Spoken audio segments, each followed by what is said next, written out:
My idea is for my son to marry her. Can you have kids?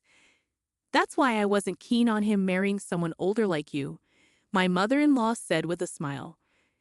Beside her sat a younger woman, and my husband, the most important person, remained silent next to her. I'm so tired of dealing with his family. I stormed out in anger, but quickly wished I hadn't and wanted to make things right. I feel really bad about marrying into this family. My name is Olivia, and I'm 38 years old. I met my husband, Sam, who was 8 years younger, through a friend. I was unsure about dating him because of the age gap, but he said, "Age doesn't matter. I love you, Olivia." And we started dating, then got married. About 6 months into our relationship, he decided it was time for me to meet his parents because we were thinking about getting married. His mom didn't like the idea because of our age difference. She said to Sam in front of me, "I thought you'd bring home a young, pretty bride when you talked about introducing the woman you might marry." Oh dear, Olivia is 38. Sam, I mean no offense, but think about it again. Younger women are better. His dad stepped in and said, "If Sam thinks it's right, then it's right, isn't it? Sorry for my wife's rude comments, Olivia." After that, they agreed to our marriage. My father-in-law was someone who would calm down my mother-in-law's mean words, seeming like he didn't like arguments. But after we got married, he often ignored things that were wrong, which was disappointing. Sam's family was famous for owning a lot of land in our small town, and my mother-in-law bragged about it a lot. Even though she wasn't actually related by blood, she married into the family, just like me. This family is wealthy, and Sam, as their favorite, has a charming personality that's almost like a dream. The guy I dated before Sam was really careful with money, which was hard, so I like how Sam is generous and relaxed about it. Even though my mother-in-law reluctantly accepted our marriage after my father-in-law scolded her, she doesn't seem happy about it. She keeps telling me how a good wife should act, which is annoying. She's influential among the local women and is proud of leading the Women's Association and being popular. She insisted I meet the association members on a weekday to make a good impression on them. She introduced me with a proud smile, but some of them whispered, "You'll face challenges too," suggesting she wasn't as popular as she claimed. "Oh, and I was also advised to have a fertility checkup," she added. I felt a bit uneasy that it was my mother-in-law, not Sam, who suggested it, but I was curious too, so I agreed. The exams weren't pleasant, but I wished there was a way to make them easier. Sitting in that examination chair felt like torture. Despite the discomfort, the results of my checkup were good, and I felt relieved when the doctor said, "You're healthy." Sam seemed worried, but he relaxed when I told him the news. I shared the results with my mother-in-law, hoping we could now enjoy our marriage without worries. Then she said, "Great, you've cleared the first hurdle." First hurdle? What does she mean by that? I thought she'd be happier. Was she hoping for a bad result? I was unsure how to react when my mother-in-law made an unexpected suggestion. "Once you're married, let's buy a duplex and live together. You'll need to chip in for the down payment and mortgage. You work in administration, right? Your salary might not be high, but you should manage considering your age and experience. I'll cover the rest of the costs for the duplex."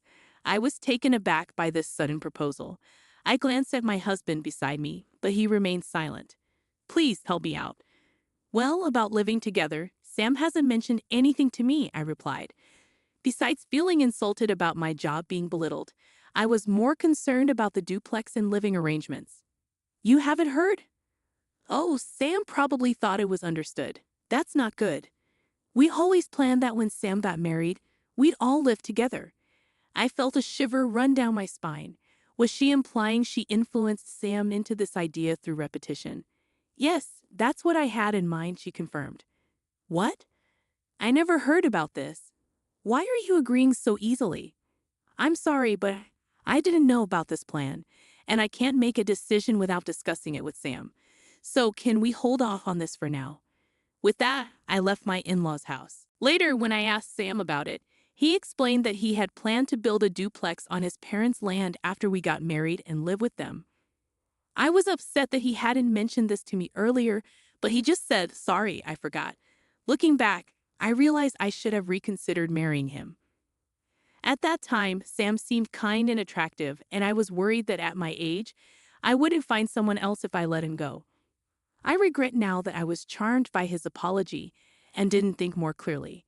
It seems I got caught up in the idea of marriage and didn't see things clearly. So I ended up agreeing to build the duplex my mother-in-law wanted, and I ended up paying for half of the down payment and mortgage. 6 months after we got married, I found out I was pregnant. To be safe, I didn't tell my in-laws until things seemed stable. I was worried something might go wrong. Once everything was okay, I told them the good news. They were thrilled and started talking about baby names right away. They were hoping for a boy, but we didn't know the gender yet, so it's still a surprise.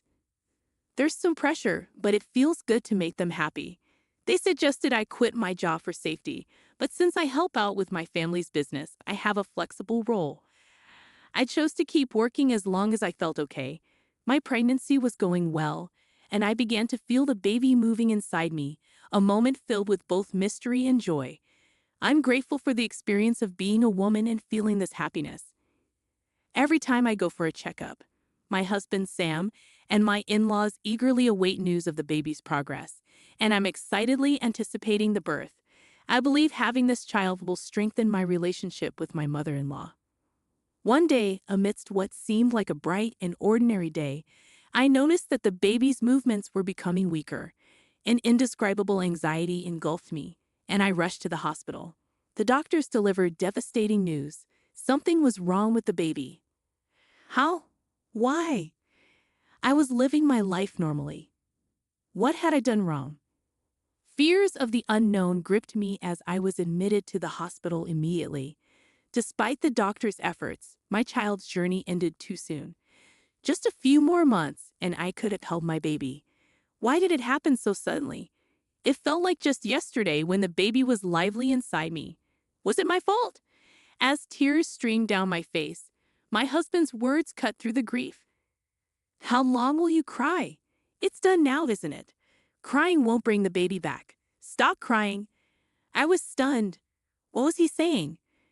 Our child had just passed away. Although taken aback by this unfamiliar coldness from Sam, my shattered state of mind left me unable to respond.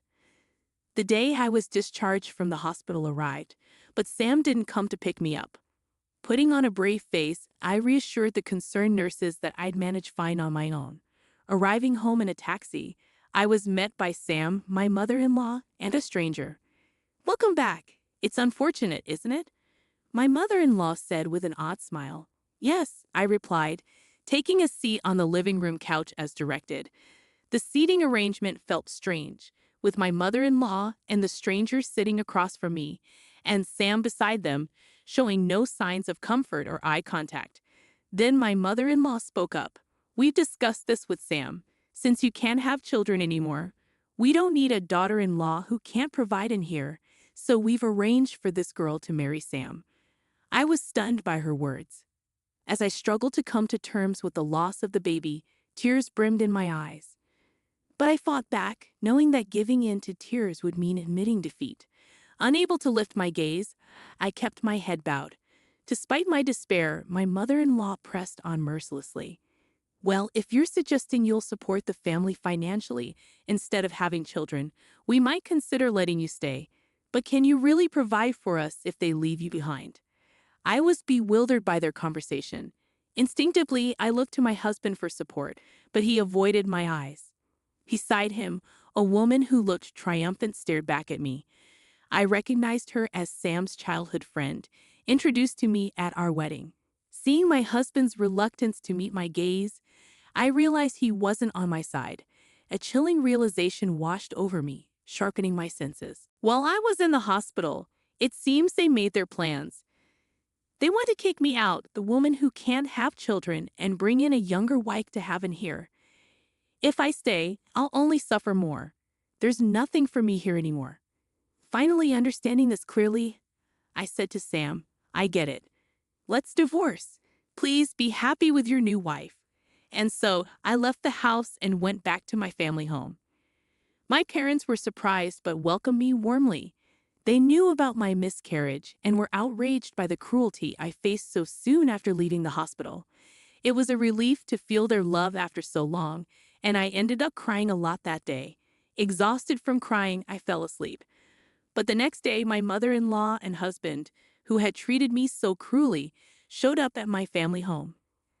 At first, my mother answered the door, but when she realized who it was, she refused to talk to them. Then they started ringing the doorbell nonstop, shouting, "We take back the divorce. Come back now." In truth, my family owns a barbecue restaurant, a well-known spot that serves a globally recognized brand of beer. Many famous people, including celebrities and athletes, dine there. However, my husband's family comes from an old and respected background. They had a negative opinion of my family because of our restaurant business. They held on to old-fashioned beliefs that restaurants were shady and that our family background was lacking. We had invited them to dine with us before the wedding, but they declined, citing concerns about beef and preferring to eat at specific places. During the pre-wedding discussions, they indirectly criticized my family, making remarks like, "Oh, you're in the restaurant business, aren't you? That's from your parents' era, isn't it? Oh, I understand. Dealing with beef, huh?" Reputable families usually avoid such ventures. It hurt to see my parents, who had worked hard to raise me, being belittled in this way. My parents brushed it off with a chuckle, saying, "Some people just think that way." On the day I left after the divorce, my husband and mother-in-law happened to catch a TV feature about our restaurant. Until then, they hadn't shown any interest and had looked down on my family. But when they learned that the restaurant was described as running its own farm, producing top-quality beef, and enjoying immense popularity with meat exported worldwide, their attitude changed. Suddenly, they were panicking and came rushing to me, pleading for my return. They tried to cozy up to me, saying, "If we'd known you were so successful, we wouldn't have talked about divorce. We're sorry for yesterday. We weren't thinking straight. Please come back." It made me feel sick to my stomach how quickly they changed their tune. After all the discussions about children and heirs, was it really just about money in the end? My husband, Sam, and his family never bothered to inquire about my job in detail. So I had casually mentioned that I worked in office administration for my family's business, leading them to believe I was a low-paid, unimportant employee. It seems they assumed that if they asked me to contribute to the house's down payment and mortgage, I'd give up on the marriage. The truth is, I actually oversee the meat export division of my parents' company, earning a substantial income for an office worker. Thankfully, I had saved up a good amount of money due to marrying later in life, which allowed me to meet their financial demands. I'm also a major shareholder in the company and aspire to take over my father's position to further expand the business. They never showed any interest or asked me about this until they saw it on TV, which suddenly changed their attitude towards me. Despite incessantly talking about wanting children, it seems money was their primary concern all along. I'm utterly disappointed by their superficiality. After silently observing the situation, my father finally lost his temper and kicked Sam and his parents out. "Thank you, Dad. You saved me," I said gratefully. Still simmering with anger, my father began drinking and cursing at them. He wanted me to explain everything that happened before the marriage, holding nothing back, believing I shouldn't handle this alone. My father immediately contacted a lawyer he knew, seeking damages for my unjust eviction. We also demanded reimbursement for the housing funds I provided during our time living together. The claim was acknowledged, and I was awarded a refund for the expenses I covered. However, Sam alone couldn't repay the loan I had taken out, so they had to sell their family home.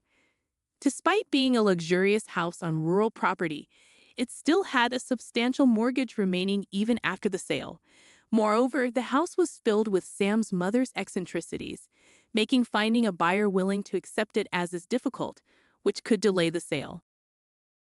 Luckily, they were able to sell some of their separately owned land, allowing me to recoup my money first, which was a relief. At this point, I was grateful to have married into a landlord's family. Sam and his parents were forced to leave their beloved two-family home and now seemed to be struggling in a rented apartment, trying to repay their loan. Oh, and as for the woman who was considering marrying Sam, she was only interested because she thought she'd live in a big house and that his family was wealthy. But as soon as she found out they were going to lose the house and still be in debt, she disappeared. I think it was smart of her to run away because if she had married him, she might have been pressured to have a child and maybe even forced to work because of her young age. This area is still pretty rural, so news spreads quickly. Gossip flies around, especially when it involves a well-known family like Sam's. People are talking, saying things like they treated her horribly and drove her away. They used to flaunt their big house, but now they're in debt and living in an apartment. Both the wife and the potential new wife have left them. Their family line might end with this generation. It's surprising how accurate the rumors are and makes you wonder who's been watching all this unfold. The power of a rural network is something else. It seems like my controlling mother-in-law, who used to act like she owned the place, is now sneaking around even when she's just out shopping, worried about what people will say. My parents reminded me, "We warned you about marrying into a family that would demand pregnancy tests before marriage, didn't we?" And brushed off the situation. They tried to console me in their own way, saying, "Olivia just rushed into marriage a bit. Don't worry about it. It's okay if you stay home for now." They show their care in their own unique way. Despite the challenges we faced, like being evicted and going to court, I can sense their happiness at having their daughter back home. I'm grateful for their warmth and support.